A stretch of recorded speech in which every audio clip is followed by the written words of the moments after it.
Today on Fakez Workout, we're going to talk about the bands I use in my training, both personally and professionally. Let's get started.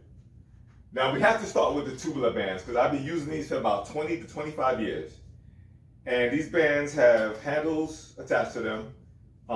These have plastic handles. I was going to point out some other better bands have foam handles, and the best bands have rubberized handles.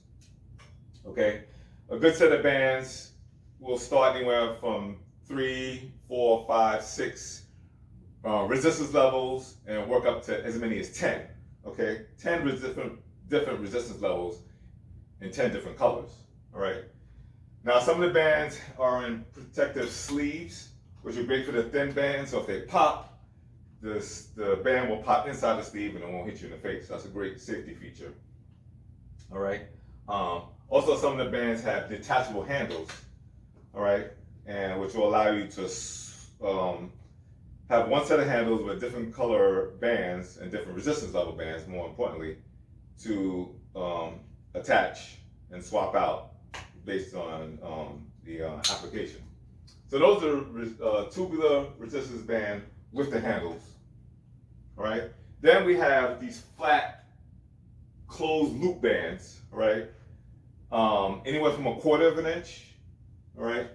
And they can go as high as 4 inches. This right here is a 3 1/4 inch band. This is a serious strength band here. But strength band is the class of bands that they are, but they can be used for resistance. So you're going to have resistance to some compound movements like barbell bench presses or squats, but also you can use it for assistance for bodyweight exercises like push-ups or pull-ups. All right. And they come in different colors and different sizes.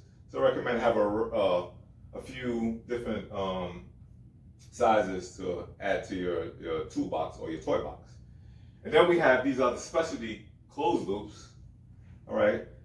These thinner ones are basically for shoulder strengthening applications, and these thicker ones are for the hip strengthening applications. With exceptions, you can use this thinner one also on the hips as well. But these thinner ones either goes around near the elbows or the wrists, and the thicker one goes near the knees or the ankles. And we definitely want to have a hip, a band that you could put in the lower body so you can strengthen the hips, the all-important glute medius. All right. So these are just a couple of smaller loops, and these come. They all basically elastic, but these I prefer have like a fabric, a lace with like fabric, so it feels a little more comfortable on the skin. All right, and then we have this flat band, typically the band that you may get if you come from physical therapy or a group exercise class. They may use some of these flat bands, very thin. They don't have any handles on them.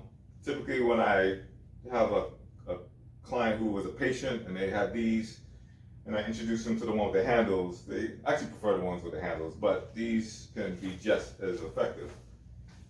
And then finally, we have these floss bands. The floss bands are for tacking and flossing the joints and muscle bellies between your shoulders and your wrists, or your thighs going down to your ankles. Okay? And it's basically to help to improve mobility and flexibility. All right. So if you're a coach or a trainer, athlete or a fitness enthusiast, one reason and the best 4 reasons why you want to have bands in your toy box or your toolbox is because they're lightweight, they're mobile, they're quiet, and they're space saving.